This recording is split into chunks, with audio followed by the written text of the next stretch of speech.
Merry Christmas, everyone. This is A30 here back with a Christmas game today. How to play on a Christmas game, 12 Days of Christmas by Dr. Gordon Hamilton, who is a mathematician and whatnot, and Eagle Griffin Games. It is for 3 to 5 players, ages 8 and up, and takes 20 minutes or longer. It's going to take a bit to play. It's a ladder climbing trick-taking game.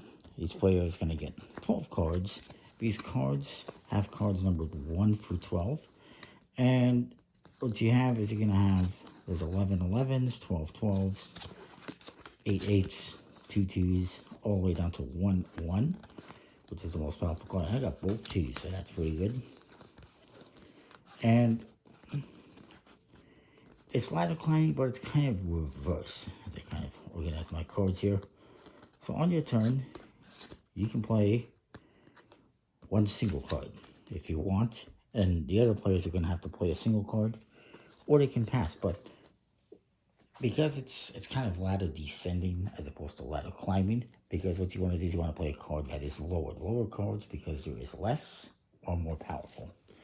So let's say he plays 110. And then the next player is going to go, and they can either play a card. On your turn, you can play a card or you can pass. And let's just say they play 1 9. Whoever plays the lowest card or set of cards wins, and they get to lead the next hand. Another type of hand that you can play is a set. For instance, you can play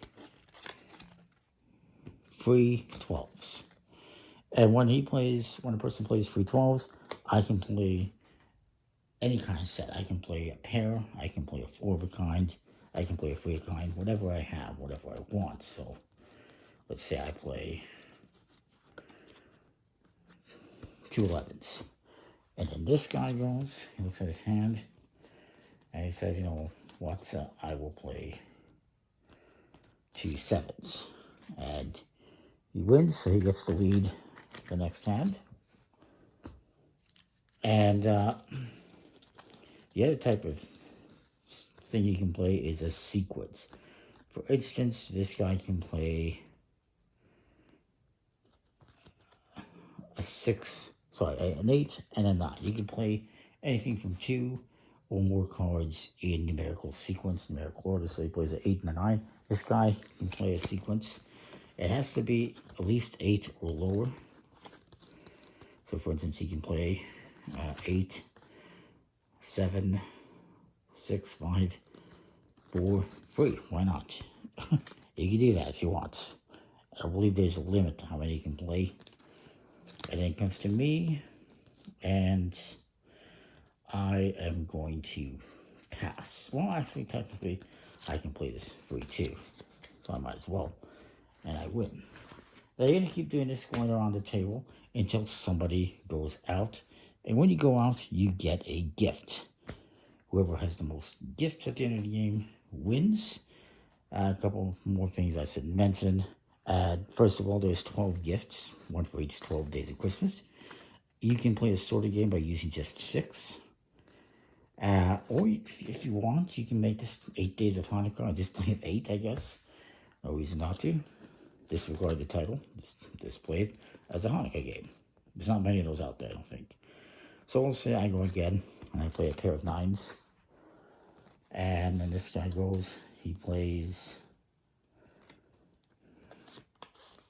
3 5s. And then this guy's going to go, what does he have? He has 2 4s. So he goes out and wins. And so he would get a gift. And then we would take all the cards we deal and play a new hand. Also, if anyone else has any gifts, let's say I have some gifts and he has the gifts, we would each have to give him a gift for winning, if we have. Actually, not both of us. It's whoever has the most cards left in their hand. If you happen to have a gift, let's say I have 2 gifts. I got 1, 2, 3, 4, 5. This guy has.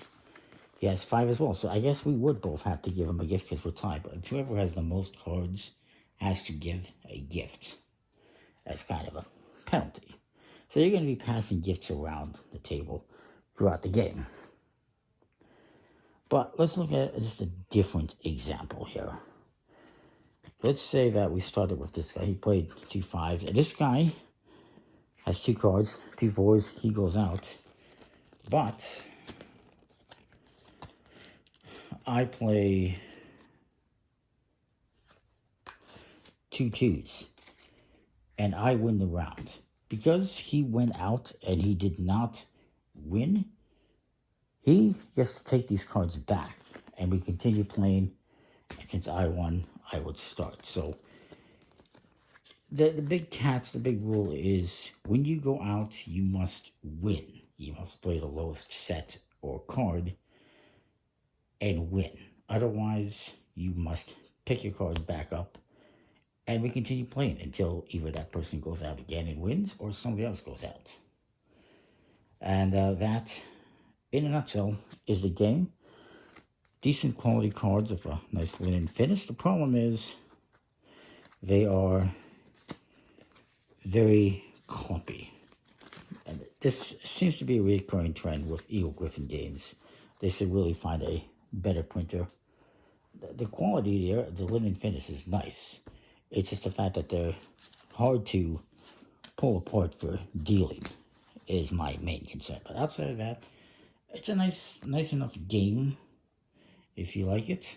Like I said, you can play a sort of game with just 6 gifts instead of all 12, which you may want to do, especially for your first try. And yeah, it is available out there. I think it's a pretty cool game. Comment, like, subscribe, let me know what you think. And we'll see you next time for more. Thanks for watching. See ya.